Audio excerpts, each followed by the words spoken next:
అమెరికాలో Hudson river ఉంటుంది, అదేవిధంగా గుజరాత్లో మీకు సబర్మతి రివర్ ఫ్రంట్ ఉంటుంది. హైదరాబాదు నగరానికి న్యాచురల్గా ఉన్న మూసీ రివర్ ఎందుకు అభివృద్ధి చేసుకోవచ్చా అని నేను అడుగుతున్నా. ఇవాళ నేను మిమ్మల్ని అడుగుతున్నా, కృష్ణ, గోదావరి, యమున, గంగా, సరస్వతి అన్ని నదుల పేర్ల మీద మన ఆడబిడ్డలకు పేర్లు పెట్టుకుంటున్నాం. అవునా? మన ఇంట్లో ఆడబిడ్డ పుడితే కృష్ణానో, కావేరో, గోదావరో, సరస్వతో, గంగానో అని నదుల పేర్లు మన బిడ్డలకు పెట్టుకుంటున్నాం. ఏ తండ్రి అయినా ఆయన బిడ్డకు మూసి అనే పేరు పెట్టుకున్నాడా? ఇన్ని నదుల పేర్లు, పవిత్రమైన నదుల పేర్లు మన ఆడబిడ్డలకు పెట్టుకున్నప్పుడు మూసి అనే రివర్ పేరు ఏ తండ్రి అయినా బిడ్డకు పెట్టుకున్నాడా? ఎందుకు పెట్టుకోలే? ఆ మూసి కంపు కొడుతుంది కాబట్టి, మూసి మురిగిపోయింది కాబట్టి, మూసిలో విషం చిమ్ముతున్నది కాబట్టి, ఆ విషము, ఆ కంపు, ఆ మురికి మా బిడ్డల పేర్లు పెట్టుకోవద్దని తల్లిదండ్రులు ఏదైతే అనుకుంటున్నారో ఆ మూసి మురికిని ప్రక్షాళన చేయాలనుకుంటున్నా నేను. ఆ మూసిని నిర్మాణం చేయాలనుకుంటున్నా నేను. ఎందుకు యమున, సరస్వతి, గంగా, కావేరి పేర్లు పెట్టుకున్నప్పుడు మూసి అనేందుకు మన బిడ్డలకు పెట్టుకోకూడదు? ఆ మూసిని అద్భుతంగా నిర్మించినప్పుడు తప్పకుండా తల్లిదండ్రులు వాళ్ళ బిడ్డల పేర్లు మూసి అని పెట్టుకుంటారు. అంత అద్భుతమైన నిర్మాణం మనం చేసుకుందాం. నిర్మాణ క్రమంలో మల్లన్న సాగర్లో 14 ఊర్లను ఖాళీ చేసి 60,000 ఎకరాలు మల్లన్న సాగర్లో ల్యాండ్ ఎక్వేషన్ జరగలేదా? కొండ పోచమ్మలో జరగలేదా? రంగనాయక్ సాగర్లో ల్యాండ్ ఎక్వేషన్ జరగలేదా? నాగార్జున సాగర్ నిర్మించినప్పుడు ల్యాండ్ ఎక్వేషన్ జరగలేదా? శ్రీశైలంలో మా కొల్లాపూర్ మునిగిపోతే 92 జీవో ఇచ్చి ఇప్పటికి ఇంకా ఉద్యోగాలు ఇవ్వని కేసులు పెండింగ్ ఉన్నాయి. శ్రీశైలం కట్టినప్పుడు నిర్వాసితులు కాలేదా? ఇవాళ మూసి నిర్మాణం చేస్తే కూడా కొన్ని వేల మంది, 5,000 మందో 10,000 కుటుంబాల్లో నిర్వాసితులు అయితే నిర్వాసితులను ఎట్లా ఆదుకోవాలో సలహా చెప్పండి అని నేను అడుగుతున్నా. ఈరోజు భూసేకరణ జరిగేటప్పుడు, మూసి నిర్మాణానికి భూమి తీసుకునేటప్పుడు మల్లన్న సాగర్ల భూ నిర్వాసితులను నువ్వు పోలీసులతో కొట్టించి, గుర్రాలతో తొక్కిచ్చి కొట్టినావు కదా. ఇవాళ వాళ్ళందరినీ హక్కున పెట్టి చేర్చుకోవడానికి అధికారులను ఇళ్ళు పంపించి వాళ్ళకి డబుల్ బెడ్రూమ్ ఇల్లు ఇచ్చి, తవ్వకర్సులకు 25,000 ఇచ్చి వాళ్ళకు ఉద్యోగ ఉపాధి అవకాశాలు కల్పించడానికి నేను ఏర్పాట్లు చేస్తున్నా. ఇదేమన్నా తప్ప? వాళ్ళ పిల్లలు వాళ్ళు మూసీలో బతికిండ్రు, మురికిల్లే బతికిండ్రు, మురికిల్లే చచ్చిపోయారు. రేపు వాళ్ళ పిల్లలు కూడా ఆ మురికిల్లే పెరిగి, మురికిల్లే చచ్చిపోయి, మురికిల్లే ఉండాలన్న వాళ్ళు.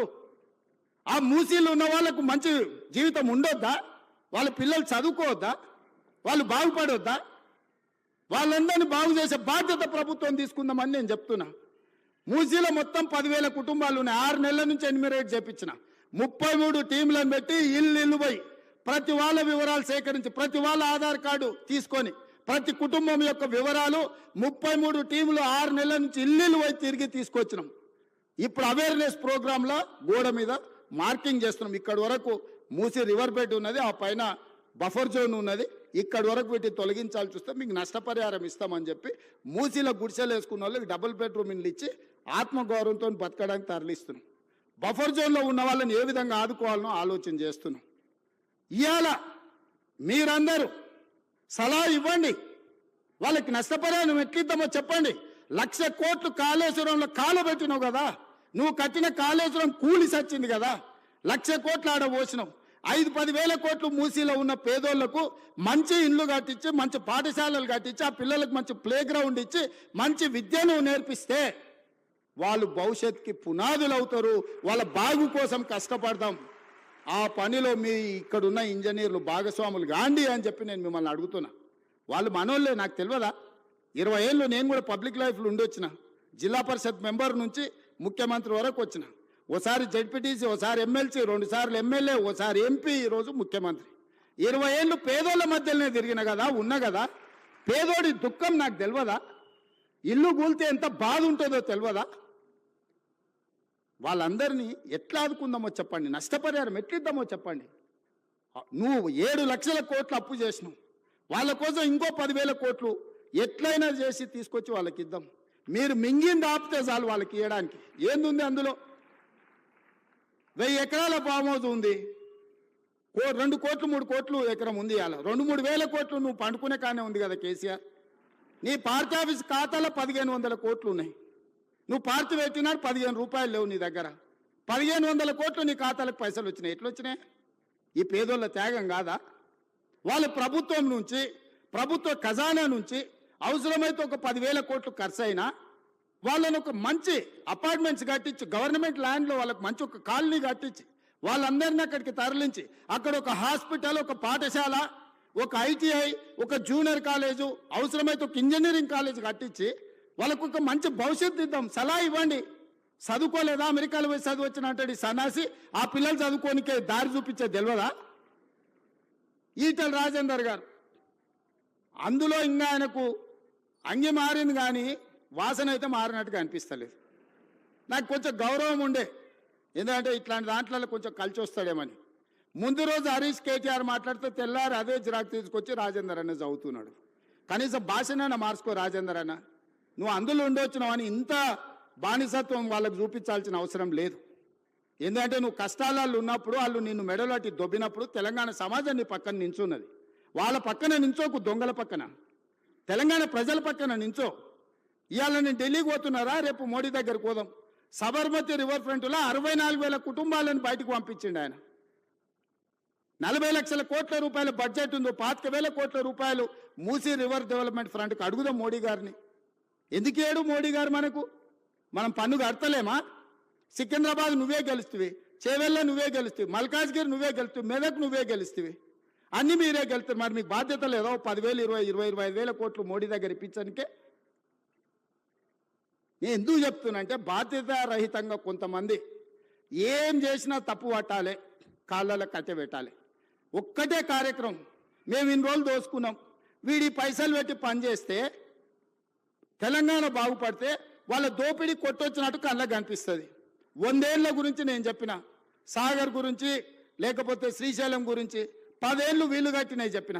ఇప్పుడు ఒక 10 ఏళ్ళు మనం చేసే నిర్మాణము, రీజనల్ రింగ్ రోడ్ కానీ, రేడియల్ రోడ్స్ కానీ, 4th సిటీ కానీ, మూసీ కానీ, సిటీలో ఫ్లైఓవర్లు కానీ, మెట్రోలు కానీ, ఇవన్నీ పూర్తయితే ఈ 10 ఏళ్ళు వాళ్ళు ఏం దోపిడీ చేసి తిన్నారో ప్రజలకు తెలుస్తుందని ఎట్టి పరిస్థితుల్లో అడ్డం పడాలి. 600 అయినా దీన్ని ముందుకు సాగనీయొద్దని అంటారు. ఇక ప్రతోడు బయలుదేరుతాడు. రోజు మీరు కూడా చూసింటారు, నా మీద పోవాలి బుల్డోజర్, నా మీద పోవాలి అంటాడు. హరీష్ రావు, కేటీఆర్, వీళ్ళందరూ ఎన్ని కొనాలా మీకోసం బుల్డోజర్లు? యాడుండే అసలే మీరు 7 లక్షలు అప్పు చేసి రాష్ట్రాన్ని దివాళి తీస్తారు. మీకోసం యాడ్కెళ్ళి కొనాలి నేను? వాళ్ళని ఏం లేదబ్బా, ఒకటే వస్తే మూసి అంచుపొంచునున్న వాళ్ళకి, నా దోస్తులకు అందరికి ఒకటే సూచన, పట్టుకొని వారం రోజులు ఆనే కూసబెట్టురు మూసీలా. ఏమొద్దు, వాళ్ళని ఒక్క వారం ఆడు ఉండమనుండ్రి. ఇట్లొచ్చుడు అట్లా ఓవుడు కాదు, స్టేజ్ల మీద క్యాట్ వాక్ చేసినట్టు వచ్చి ఇట్లొచ్చి వెళ్ళిపోయినట్టు కాదు. ఒక వారం రోజులు హరీష్ రావును, కేటీఆర్ను, రాజేందర్ను ఆ మూసి అంచున పేదోళ్ళు ఉన్న కాడ ఒక వారం వాళ్ళని ఆడు ఉంచుర్రి. వాళ్ళ కష్టాలు తెలుస్తాయి, వాళ్ళకి ఏం మేలు చేయాలనో వాళ్ళకి అర్థమవుతుంది. కాబట్టి ఇక్కడ వచ్చిన ఇంజనీర్లకు ముఖ్యంగా రేపు జిహెచ్ఎంసీలో కానీ ఇక్కడ సిటీలో సర్వీస్లో చేరబోయే వాళ్ళు మీ కర్తవ్యంగా పెట్టుకోండి. రేపు గొప్పగా మీ సర్వీస్లో మేము రీజనల్ రింగ్ రోడ్ వేయగలిగినాము, మేము రేడియల్ రోడ్ వేయగలిగినాము, మేము మూసి నిర్మించినాము, హైదరాబాద్ నగరంలో మెట్రోను మేము నిర్మించినామని చెప్పుకునే విధంగా గొప్పగా పనిచేయండి. ప్రభుత్వం మీకు అండగా నిలబడుతుంది. ప్రభుత్వం మీకు ఏం కావాలన్నా సహకరిస్తుంది. ఈ ప్రభుత్వం మనది. ఈ ప్రభుత్వం ఎవరితో కాదు, మనం ఎవరికో చేస్తలేం. ఈ ప్రభుత్వము, ఈ రాష్ట్రం మన కుటుంబం. మన కుటుంబం కోసం మనం పనిచేసుకుంటున్నాం. మీ అందరి సహకారం ఉండాలి. మళ్ళొక్కసారి ఇక్కడికి వచ్చిన వాళ్లకు తెలంగాణ రాష్ట్ర ప్రజలందరూ కూడా దసరా శుభాకాంక్షలు తెలియజేస్తూ మీ అందరి దగ్గర సెలవు తీసుకుంటున్నా.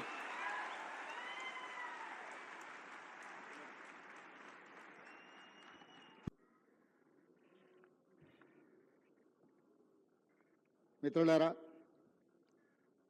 తెలంగాణ రాష్ట్ర ప్రభుత్వం తెలంగాణ ఉద్యమ ఆయుపట్టైన